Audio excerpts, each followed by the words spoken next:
নববর্ষ বন্ধুরা, শুভ নববর্ষ। আজকে পহেলা বৈশাখ। তো আজকে এখন সকাল 8টা বাজে। এখন থেকে আমি আমার ব্লগটা শুরু করে দিলাম। তো চলো, সুপ্রভাত বন্ধুরা।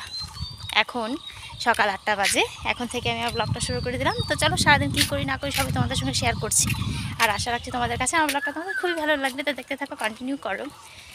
তো আজকে নববর্ষ, আমাদের সবারই নতুন জামা হয়েছে। তো গোপুর জন্য জামা বানাতে দিয়েছি। এই বাড়িতে এক কাকিমা গোপু সোনার জামা কাপড় এগুলো বানায়। তো এই বাড়িতে দিয়েছি। তো বলেছে কালকে সকাল 8টার সময় দিবে। তো সেই জন্য এসেছি, এখন 8টা বাজে আর কি। তো চলো, সকালে সমস্ত বাসি কাজ প্রায় হয়ে গেছে। এখন শুধু জামা কাপড় থেকে স্নান করে উঠবো। 8টা বাজে। তো চলো, জামাটা নিয়ে যাই, দেখি হয়েছে কি না।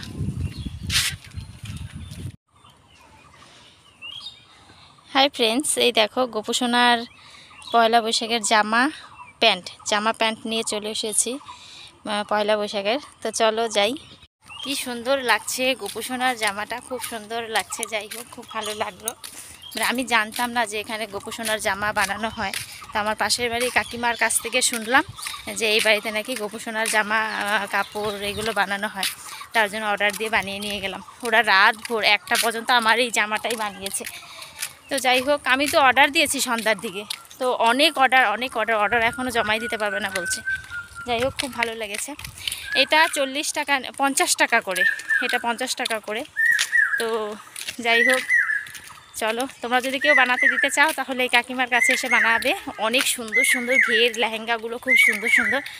তো পেয়ে যাবে 80 টাকা দুটো, 150 টাকা, 200 টাকা, সাইজ আন্দাজি আর কি। পেয়ে যাবে তোমরা যদি কেউ বানাতে চাও। চলো, এখন বাড়িতে যাওয়া যাক।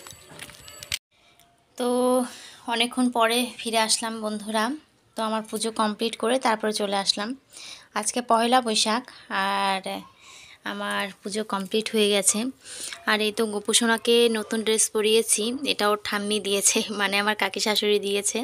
তো এটা পরিয়ে দিলাম। আর যেটা আমি আনলাম সেটা ধুয়ে দিয়েছি। তো এই তো সব ঠাকুর পুজো কমপ্লিট হয়ে গেছে। আর এখানে প্রসাদ ঢেকে রেখেছি। মেয়েরা উঠলে নিবে, আর আমার নেওয়া হয়ে গেছে। আর তরমুজটা কেটেছে, অর্ধেক কেটেছে আর অর্ধেক লেগেছে, আর অর্ধেক ইসে করলাম। তো এখন চলো, তোমাদের গোপু সোনার জামা কাপড় দেখাই। মানে এখন কেউ বলবে অর্ধেকটা এতগুলো ঠাকুরকে দিয়েছো, অর্ধেকটা আমি আমার কাকি শাশুড়ির গোপুর জন্য রেখেছি, আর অর্ধেকটা আমাদের ঠাকুরকে দিয়েছি। চলো দেখাই। ওই যে দেখো, গোপু সোনার ড্রেসটা ধুয়ে কি সুন্দর মেলে দিয়েছি এখানে।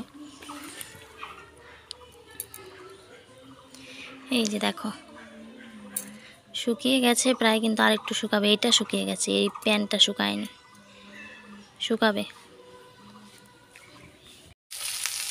High friends, good afternoon. তো অনেকক্ষণ পরে তোমাদের সামনে চলে আসলাম। যখন পুজো করছিলাম হয়তো তখনই উঠেছিলাম, কিন্তু আজকে কাজের চাপটা এত আছে, তো সেই জন্যই ঠিক মতো আর কি ভিডিও করতে পারছি না। তো করবো, কন্টিনিউ করবো। এখন যে রান্নাটা একটু কমে গেছে, রান্নার চাপটা একটু কমেছে, তো এখন থেকে কন্টিনিউ করছি আর কি। আর এই যে আমার মেয়ে স্নান করে এসে এখানে বসে আছে, এখনও রান্না হয়নি, রান্না হচ্ছে। আজকে বেশি কিছু একটা রান্না করব না। সাদা ভাত হয়েছে, ফ্রাইড রাইস হয়েছে, কোয়াশ ঘন্ট হয়েছে ভোগ চাল দিয়ে, আর মাছের ঝোল করবো, আর কিছু করবো না। মাটন এনেছে, তো মাটন কষা হবে, মাটন কষা আর ফ্রাইড রাইস আর খেতেই হবে। আর সাদা ভাত একটুখানি করেছি, কারণ সাদা ভাত আমার একটুখানি ভালো লাগবে। আমি ফ্রাইড রাইস আবার অত পছন্দ করি না, আর আমার মেয়েরা ফ্রাইড রাইস হলে আর কিছু লাগে না ওদের। তো চলো, কষা হয়ে গেছে, আর একটু করলেই হয়ে যাবে। আর 5-6 মিনিট হলে কষানিটা হয়ে যাবে। তো চলো।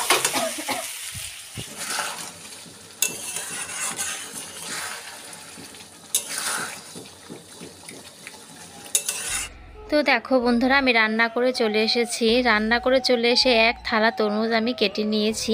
তোমাদের কি মনে হচ্ছে এতগুলো তরমুজ আমি খেয়ে কমপ্লিট করতে পারবো? তো দেখতে থাকো, কন্টিনিউ করো, তাহলেই বুঝবে আমি কমপ্লিট করতে পারি কি না। আর প্রথমে একটা কথা বলে দিই বন্ধুরা, সরি, কারণ আমি ভিডিওটা কন্টিনিউ করতে পারিনি, কারণ এই তরমুজগুলো খেয়ে পরে আমার ভীষণ শরীর খারাপ করে, তারপরে আমি আর ভিডিও কন্টিনিউ করতে পারিনি। তো সেই জন্যই বলছি সরি আর কি। তো এইটুকুই ভিডিও আমার শেষ করে দিয়েছি, এডিটিং পরের দিন করতে হয়েছে। তো যতটুকু আমার ভিডিও করা ছিল ততটুকুই আমি এডিটিং করে দিচ্ছি বন্ধুরা। তো দেখো আজকে কি অবস্থা হয়েছে। তো এতগুলো তরমুজ কিন্তু আমি খাইনি, আমি আর আমার মেয়েরাই কমপ্লিট করছি। তবুও এখান থেকে 3-4টে আমি খেয়েছিলাম, তাই আমার শরীরটা খুব খারাপ করেছিল। তরমুজ যেমন ঠান্ডা সেমন কিন্তু খারাপ। এই গরমের মধ্যে মানে রান্না করে এসে খেয়েছি, তো সেই জন্যই আমার একটা কেমন হয়ে গেছিলো, মাথা ব্যথা করা শুরু করেছিল, গ্যাস হয়ে গেছিলো, কি অবস্থা। তো যাই হোক বন্ধুরা, এখানে ভিডিওটা এন্ড করছি। দেখা হচ্ছে নেক্সট ভিডিওর সাথে। ততক্ষণ তোমরা ভালো থাকো, সুস্থ থাকো, সাবধানে থাকো।